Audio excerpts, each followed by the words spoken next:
Hey, what's up? I'm Coach Ryan Fanley here with another edition of Ask Coach Ryan. Today's going to be a little off the beaten path from what we normally do. I realize that primarily I talk a lot about fat loss, but I got a good question on Facebook the other day, and the question was, Coach Ryan, I can't seem to increase my front squat despite doing them 2 times a week. On top of that, I split squat at least once or twice, doing 2 a days. What exercise will help me increase my front squat performance? I tried ladders, partials, pauses, 6x8, 5x5, blah, blah, blah. I'm frustrated. Every other lift is increasing fast, but not the squat. Maybe I'm just weak. LOL. All right, so that's the question. I'm gonna talk a little bit about, some ways to attack the front squat and ways to boost performance. But you gotta keep in mind that what I'm saying today applies to all different facets of performance. So you could apply these tips to sprinting, you could apply it to actual sport performance if you're playing a sport.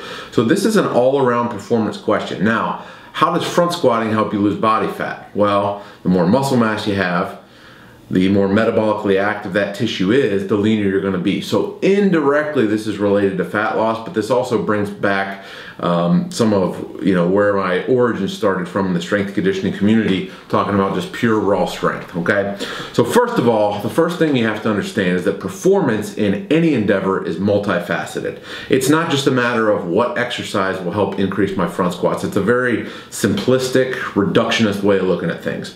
Performance is physical, technical, psychological, and tactical. So it's 4 things that can influence performance. Physical is obvious, all right? Maybe you're just too weak to front squat a certain weight. Okay, that's one of the obvious ones. It may not be so obvious too.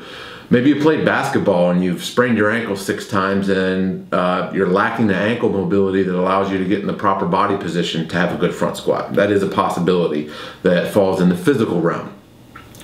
There's psychological, all right? So maybe you fear the weight. I know there's a lot of people, especially with squats, okay, people will leg press a ton, but when it comes time to put a weight on their back or on their shoulders, there's a little bit of fear that comes up. So you need to change your psychological disposition and attack the weight. You might just need to grow a pair, all right, and forget your fear, set it aside, and just be more aggressive under the bar, okay? Maybe you've been hurt before doing a certain lift, and that leaves some timidness in your mind. So psychological factors do come into play with performance. Some of the greatest physical specimens I've seen were people that had tremendous psychological abilities. Next is technical, all right? Maybe your technique flat out sucks. So you can do the best program in the world, you can do the greatest exercise in the world, but if you're not doing the exercise correctly, you're not going to get better at it. For this, it's best to just have a qualified coach teach you, and then you start back with very light weight and build back up over time. And finally, tactical, okay? And for sports, this would be strategy. So in football, this would be what kind of offense you run, what kind of defense you run, the personnel that's in there.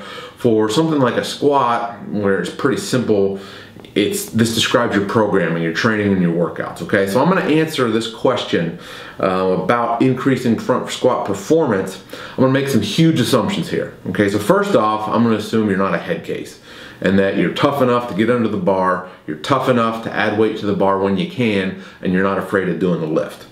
Second assumption I'm gonna make is that you've got sufficient technique and you can perform the lift without any movement restrictions or without caving over like crazy, and that you've got good technique.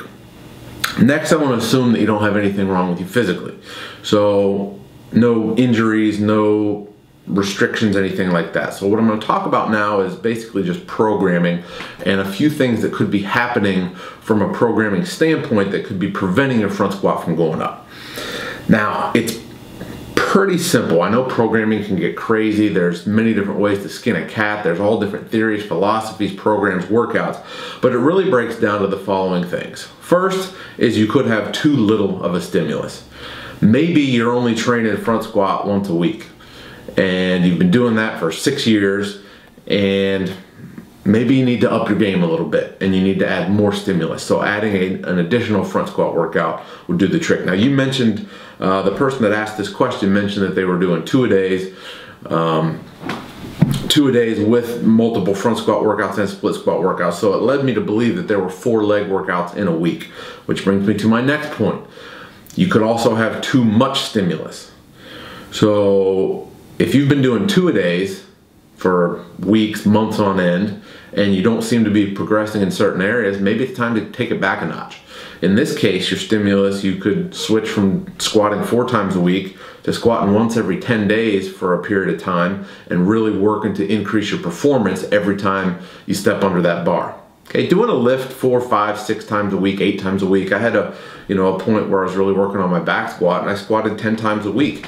And it does work for a while. It certainly does. I mean, that's how a lot of elite weightlifters do it. John Bros does it with his guys. The Bulgarians used to do that.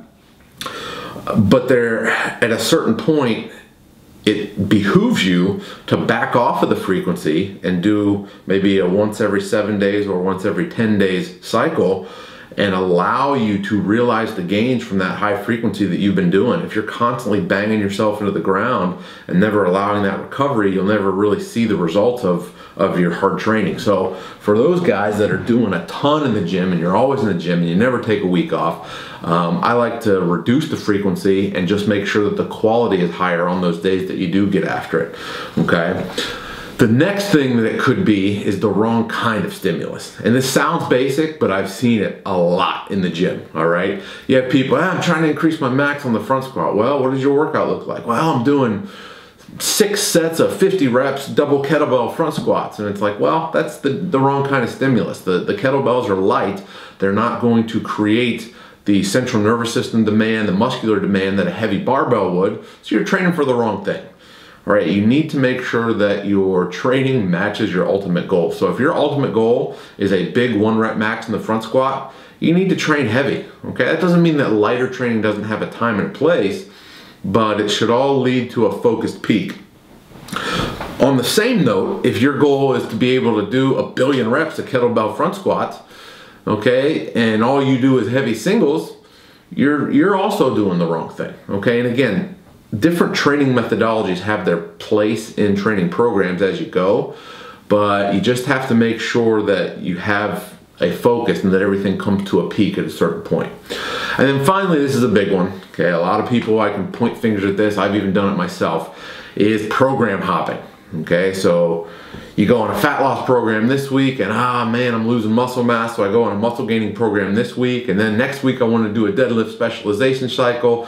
Week after that I want to do a sports performance block because I'm playing flag football. The week after that I really just want abs and I want to shred up.